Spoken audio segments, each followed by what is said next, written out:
ఫైనల్‌గా sir Indian politics విషయానికొచ్చేసరికి India కూటమి అంటే లాస్ట్ టైమ్ పార్లమెంట్ ఎలక్షన్ జరిగినప్పుడు కాస్త బలం పుంజుకుంది. బీజేపీ, ఇండియా కూటమేమో కాస్త ఎన్‌డీఏ కూటమి కాస్త బలం తగ్గిందని అనుకున్నాం.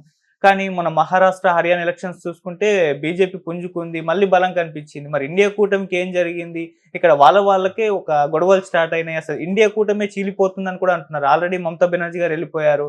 మళ్ళీ హర్యానాలో ఆప్‌తో పొత్తు పెట్టుకోలేదు. ఇప్పుడు ఆప్ కూడా ఢిల్లీలో ఎలక్షన్స్ జరగబోతున్నాయి. మేము కాంగ్రెస్‌తో కలవమని వాళ్ళంటున్నారు. మహారాష్ట్ర ఎలక్షన్స్ విషయంలో కూడా ఉద్ధవ్ ఠాక్రే వర్గం గారు ఇది కేవలం వాళ్ళ ఓవర్ కాన్ఫిడెంట్ వల్లే ఇక్కడ ఓడిపోయామని చెప్పేసి వాళ్ళు చెప్తున్నారు. అసలు ఏం జరుగుతుంది? ఇండియా కూటమి మరి చీలిపోతుందా? మీరేం చెప్తారు? అంటే ఇప్పుడు 2 జరుగుతున్నాయి. హ్మ్. హర్యానాలో వాళ్ళు 1% తేడాతో ఇండియా కూటమి 0.7 అవును. ఓట్ల తేడా. హ్మ్. కనుక చాలామంది ప్రజలు వీళ్ళకి ఓట్లు వేశారు. ఓకే. సరే, మన ఎన్నికల విధానంలో ఉండేటువంటి పరిమితుల వలన మీకు చాలా తక్కువ తేడా ఉన్న సంఖ్యలో ఎక్కువ మంది గెలిచేటువంటి అవకాశం ఉంది. హ్మ్. మహారాష్ట్ర దగ్గరికి వచ్చేవరకు వీళ్ళు 2 పార్టీలు విభజించి వాళ్ళ దగ్గరికి వెళ్ళారు. కానీ భారతీయ జనతా పార్టీకి మహారాష్ట్ర వాళ్ళ హృదయం లాంటిది. అది మొత్తం రాష్ట్రీయ స్వయం సేవక్ సంఘ్ నాగ్పూర్ హెడ్ క్వార్టర్స్, మొత్తము ఆర్ఎస్ఎస్ యొక్క భావజాలను సిద్ధాంతకర్తలందరూ కూడా మహారాష్ట్రియన్స్. ఓకే. కనుక మహారాష్ట్ర ఐడియాలజికల్గా చాలా వాళ్ళకి స్ట్రాంగ్ బెల్ట్.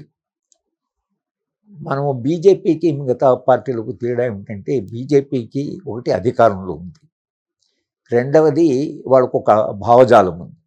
అది కరెక్టా కాదా అని, కానీ వాళ్ళకు ఒక భావజాలం ఉంది. ఆ భావజాలం చేత ప్రభావితమైనటువంటి లక్షలాది మంది భిన్న రంగాల్లో పనిచేస్తున్నారు.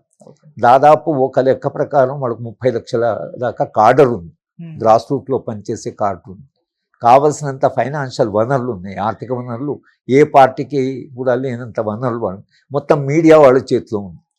ఇన్ని వెసులుబాట్లు భారతీయ జనతా పార్టీ మీడియా చేతిలో ఉంది.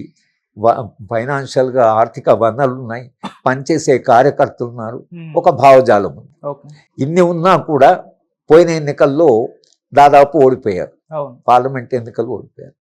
అయితే భారతీయ జనతా పార్టీకి ఉండే అడ్వాంటేజ్ ఏమిటంటే, ఓడిపోతూనే వాళ్ళు ఎందుకు ఓడిపోయామని అనాలిసిస్ చేసుకుంటారు. వాళ్ళు చాలామంది విశ్లేషణ చేసేవాళ్ళు, చాలామంది కార్యకర్తలు ఉన్నారు. ఎక్కడెక్కడ ఏంటి వాళ్ళ సమాచారం కూడా చాలా సమాచారం. ఎవరు మనకు ఓటు వేయడం లేదు, ఎవరు మనకు ఓట్లు వేశారు, ఏ సెక్షన్స్ మనకు ఓటు వేయడం లేదు అని అనాలిసిస్ చేస్తారు. చేసి అక్కడ వాళ్ళు కాన్సన్ట్రేట్ చేస్తారు. ఆ సెక్షన్స్ మీద ఎందుకు వీళ్ళు మనకు ఓటు వేయలేదు అనేది కార్యకర్తలు అక్కడికి వెళ్ళి చాలా ముందే వాళ్ళు, అంటే భారతీయ జనతా పార్టీ ఎన్నికలప్పుడే వాళ్ళు ప్రచారం కాదు, ఎన్నికల మధ్య 5 ఏళ్ళు కూడా ప్రచారం చేస్తూనే ఉంటారు. 5 ఏళ్ళు కార్యకర్తలు పనిచేస్తుంటారు. కనుక భారతీయ జనతా పార్టీకి ఉండే హంగులు మనకుండే ఏవైతున్నాయో అది మిగతా రాజకీయ భిన్న రాజకీయ పార్టీ, ఇది ఒక రాజకీయ పార్టీ కాదు కదా, భిన్న రాజకీయ పార్టీ. వాళ్ళల్లో తేడాలు ఉన్నాయి. అన్నీ ఒకే ఐడియాలజికల్ సింబల్ కింద రాలేదు. వాళ్ళందరూ యునైట్ కావడం ఏంటంటే అగెనిస్ట్ బీజేపీ. భారతీయ జనతా పార్టీకి వ్యతిరేకంగా ఉన్న పార్టీలన్నీ ఒక దిక్కు వచ్చాయి, భావజాల పరంగా కాదు, కేవలం భారతీయ జనతా పార్టీ. ఎవరికైనా భారతీయ జనతా పార్టీ వీళ్ళు మమ్మల్ని ఓడగొట్టడమే, వీళ్ళు పని తప్పించి వీళ్ళు అధికారం కోసం ఏం చేస్తారని చెప్పడం లేదని వాళ్ళు అంటున్నారు. మేము అధికారంలో హిందూ రాష్ట్రం తీసుకొస్తాం అనేది వీళ్ళు చెప్తున్నారు. ఈ ఎలక్షన్ కాంప్లెక్సెస్ ఏవైతున్నాయో, అయితే ఈ భారతీయ జనతా పార్టీ పద్ధతులు ఏవైతున్నాయో, అంటే హెరాస్ చేయడము, ఆపోజిషన్ పార్టీని హెరాస్ చేయడము, ఎన్ఫోర్స్మెంట్ డైరెక్ట్ పోవడం, ఇన్కమ్ ట్యాక్స్ రేట్ జరగడం, ఇవి ఒక దశ ఎట్టు చేరుకుందంటే అపోజిషన్ పార్టీ అనివార్యంగా యునైట్ కావాల్సి వస్తుంది. దాంట్లో మళ్ళీ ఇప్పుడు తృణమూల్ కాంగ్రెస్ పార్టీ ఆమె చాలా బలంగా ఉంది, 6 సీట్లు ఆమె గెలిచింది. 9లో భారతీయ జనతా పార్టీ అంటే ఎంత ప్రచారం చేసినా వెస్ట్ బెంగాల్లో వాళ్ళు గెలవలేకపోయారు, పంజాబ్లో వాళ్ళు గెలవలేకపోయారు, జార్ఖండ్లో వాళ్ళు గెలవలేకపోయారు, తెలంగాణలో వాళ్ళు గెలవలేకపోయారు. అంటే ఒక రకంగా అపోజిషన్ పార్టీస్ ఎక్కడో కొంత బేస్ ఉంది. భారతీయ జనతా పార్టీకి ఇంకొంత విశాలంగా నార్త్ ఇండియాలో బేస్ ఉంది. కానీ ఒక్కొక్కసారి ప్రజలు సమస్యలు ఎన్నికల్లో మీద ఇన్ని హంగులు ఉన్నా, ఒకటి తీవ్రమైన అన్ఎంప్లాయ్మెంట్, విపరీతమైనటువంటి నిరుద్యోగం ఉంది దేశంలో, లక్షలాది మంది నిరుద్యోగులు ఉన్నారు. ఒకటి అసమానతలు బాగా పెరుగుతున్నాయి, సంపద చాలా కేంద్రీకృతమై. మూడవది అభివృద్ధి నమూనా ఏదైతుందో అది ఉద్యోగాలు సృష్టించే నమూనా కాదది.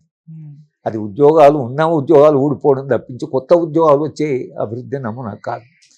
దేశంలో పేదరికము, ఆరోగ్యము, విద్య అన్ని విషయాల్లో మనం చాలా వెనుకబడే ఉన్నాం.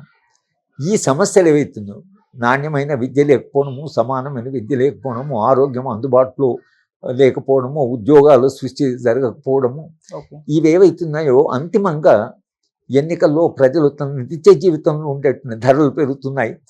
కనుక ఎన్ని హంగులు ఉన్నా కూడా ఈ సమస్యలను ఒకవేళ భారతీయ జనతా పార్టీ అడ్రస్ చేయలేకపోతే వచ్చే ఎన్నికల్లో ఎట్లయితే పార్లమెంట్ ఎన్నికల్లో వాళ్ళు దెబ్బతిన్నారు అట్లా దెబ్బతినడానికి అవకాశం. అయితే వాళ్ళ దగ్గర ఉన్న పరిష్కార మార్గాలు ఏమైనా ఉన్నాయనేది మనకి ఇంకా తెలియదు. ఉద్యోగాలు సృష్టి చేయడం అనేది ఎలా, మరి ఈ అభివృద్ధి నమూనాలోనేమో కోట్లాది రూపాయలు పడితే 100,000 ఉద్యోగాలు వస్తున్నాయి.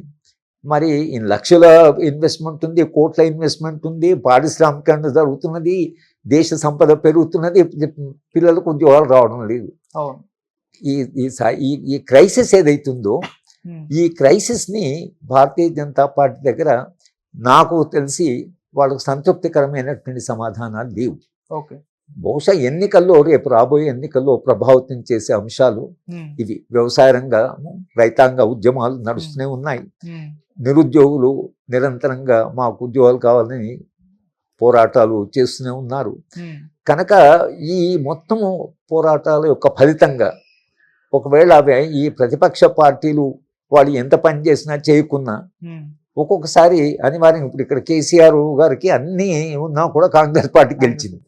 ఒక్కొక్కసారి ప్రజలు విసుగు చెందితే తర్వాత ప్రజలు నిజంగా అసంతృప్తి పెరిగిపోతే అటువంటి సందర్భాల్లో భారతీయ జనతా పార్టీ దెబ్బతినడానికి కూడా అవకాశం. నిజంగానే వాళ్ళ ఓట్లు కానీ ప్రజల్లో విశ్వాసం పోతే అప్పుడు మీకు పెద్ద సమస్య వచ్చుకుంటే మొత్తం ఎన్నికల సంఘాన్ని వాళ్ళు నియమించే పద్ధతి కూడా ఏదైతుందో అది కూడా ఇటువంటి అనుమానాలకు దారితీస్తుంది.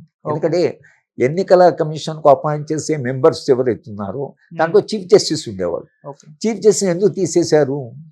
ఎలక్షన్ కమిషన్ ఒక నిష్పక్షపాతమైంది కదా, తీసేయవలసిన అవసరం భారతీయ జనతా పార్టీకి ఎందుకు వచ్చింది? ఇప్పుడు అది మళ్ళీ కోర్టు ముందుకు వచ్చింది. ఇప్పుడు హియరింగ్ జరుగుతున్నది చీఫ్ జస్టిస్ని ఎందుకు తీసేశారని. మీరు తీసేయడం వలన మీరు ఏమీ ఈవీఎంలను చేయకపోవచ్చు కానీ ఒక అనుమానానికి మీరు దారి తీశారు. ఎలక్షన్ కమిషన్ కూడా గట్టిగా రూలింగ్ పార్టీని వాళ్ళు ఏమీ కంట్రోల్ చేయలేకపోతుంది. ఒక కాలంలో లింగ్డో, శేషన్ లాంటి వాళ్ళు ఎలక్షన్ కమిషన్ అన్ని పార్టీలు భయపడేవి, రూలింగ్ పార్టీ కూడా భయపడేది.